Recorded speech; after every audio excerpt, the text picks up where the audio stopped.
So the logistics of putting it all on in a place like Malawi it is difficult.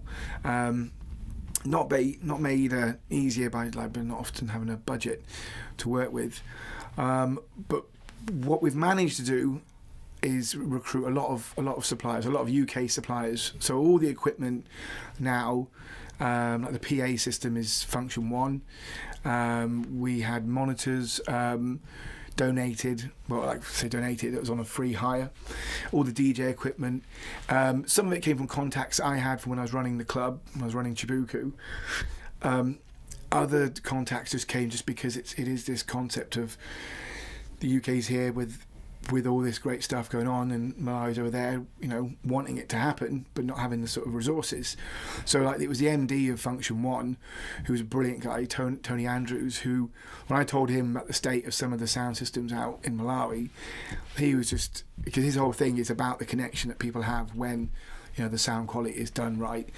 And he came out with his wife, and I don't know how much the stuff was worth that he brought, but it was 3 tons of gear that we shipped out, and he pieced the whole thing together. He practically built the stage, and they're now on board as our PA partners. So pretty much everything. I mean, the mixing desk, all that stuff comes in for free from the UK. But ideally, what we'd like to be able to do is actually buy it and leave it there, because it's a shame you have to keep on transporting it back and forth. And the logistics of doing it, I mean, we've got Kenya Airways on board. They're our airline partner.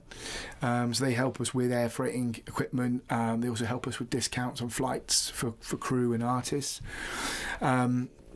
We've got a sponsor. That's a big thing as well. We got last year a charity, UK charity called V Inspired, got on board, which meant that this year and last year we did actually end up having a budget we could work to and plan properly. But there have been all sorts of random challenges and adventures. The one year when the mixing desk got delayed in Nairobi and then got flown to South Africa, and by the time it got to Malawi we had to hire a small 4-seater plane to fly it practically onto the site and then deliver it to the front of house booth. That was fun. Almost tried to get a helicopter off the Ministry of Defence so we could land it on the beach, but the helicopter was broken at the time. It was in the garage. So there's all sorts of things like that do spring up.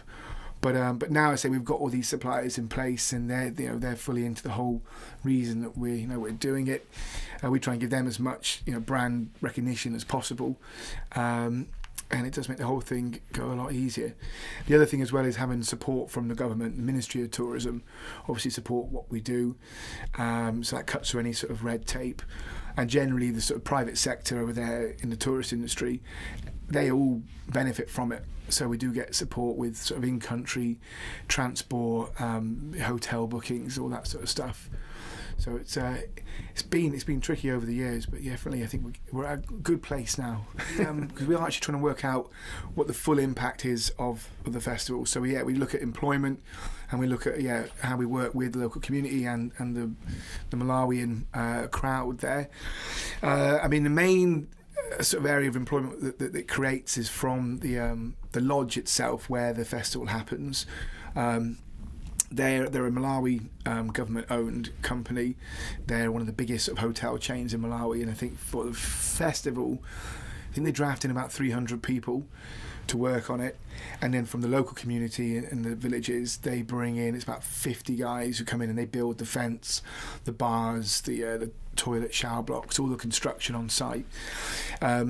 Those same villagers are then given their own stalls on the entrance to the festival where they sell just different things, food, souvenirs, anything like that. So they make business out of the festival guests that come along as well.